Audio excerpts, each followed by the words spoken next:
पावसाळा 2 आठवडे पुढे गेला। राज्यात 20 जून नंतर मान्सून सक्रिय होण्याची शक्यता।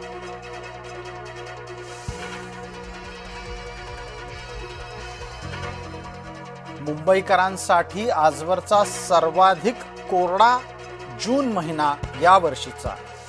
जूनचा 15वाडा संपला तरी मुंबईसह उपनगरात पाऊस नाहीच।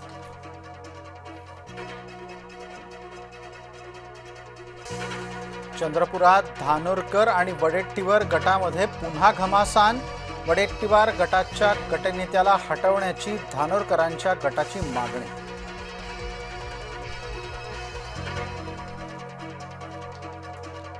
अमरावतीत वंचितला पाठिंबा देण्याच्या निमित्तानं काँग्रेसमध्ये जबरदस्त नाट्य।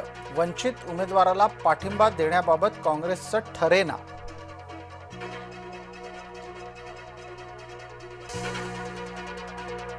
ऑपरेशन टायगरच्या शक्यतेवर उद्धव ठाकरेंकडून शिक्कामोर्तब। ज्यांना जायचंय त्यांनी खुशाल जा असं वक्तव्य।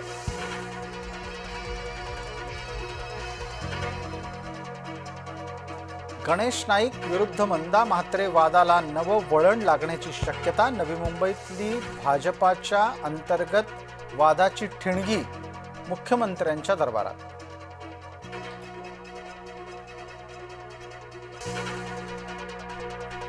पवनराजे निंबाळकर हत्याकांडाचा निकाल टळला। आता निकाल 20 जून रोजी।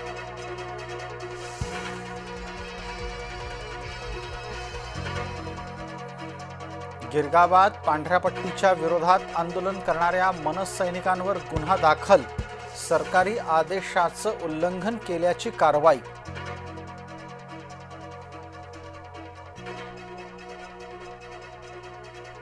प्रसाद वेदपाठकनं घेतली संदीप देशपांडेंची भेट। मुंबईतील इमारतींमध्ये पांढऱ्या पट्ट्या मारल्याचं प्रकरण आणलं होतं उघडकीस।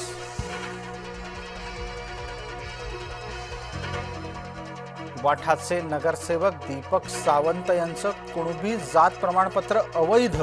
रत्नागिरी जात पडताळणी समितीचा महत्त्वपूर्ण निर्णय।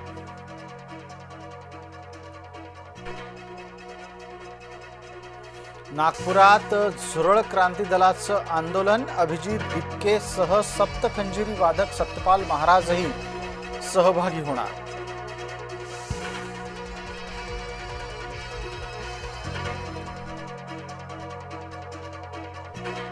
ज्यांनी आपल्यावर हल्ला केला ते लोक राष्ट्रीय स्वयंसेवक संघाशी संबंधित। येत्या 20 जूनला दिल्लीमध्ये मोठं आंदोलन करणार दिपकेंचं विधान।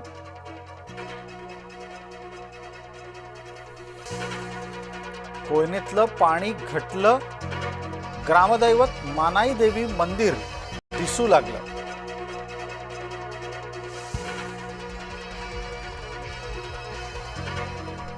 पावसानं ओढ दिल्यानं अहिल्यानगरमधल्या फळबाजा संकटात। पाण्याअभावी संत्र्याची झाडं जळाली।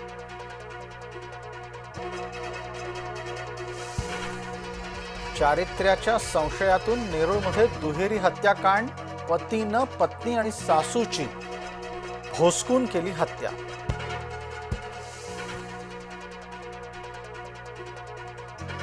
लिफ्टमध्ये अडकलेल्या महिलेची अखेर सुखरूप सुटका।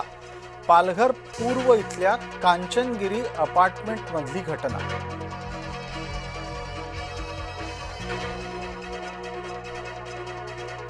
पुण्याच्या शर्यतीत बैल उधळला। बैलानं अनेक सुपनेकरींना अंगावर घेतलं।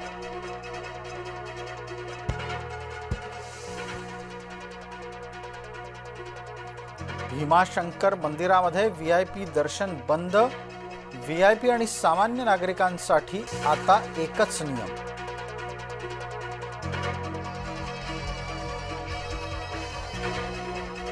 पुण्यामध्ये सीएनजी आणि पीएनजी महागला। महानगर गॅसकडून सोमवारी मध्यरात्रीपासून दरवाढ लागू।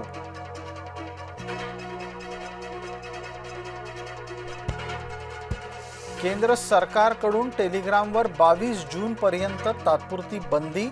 नीटच्या पेपरफुटी प्रकरणानंतर उचललं पाऊल।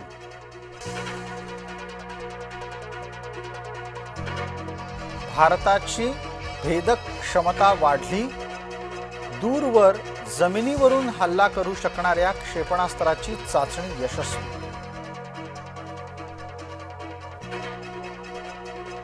डिझेल हवाई इंधनाच्या निर्यात शुल्कामध्ये वाढ, डिझेलवर आता 14 रुपये निर्यात शुल्क.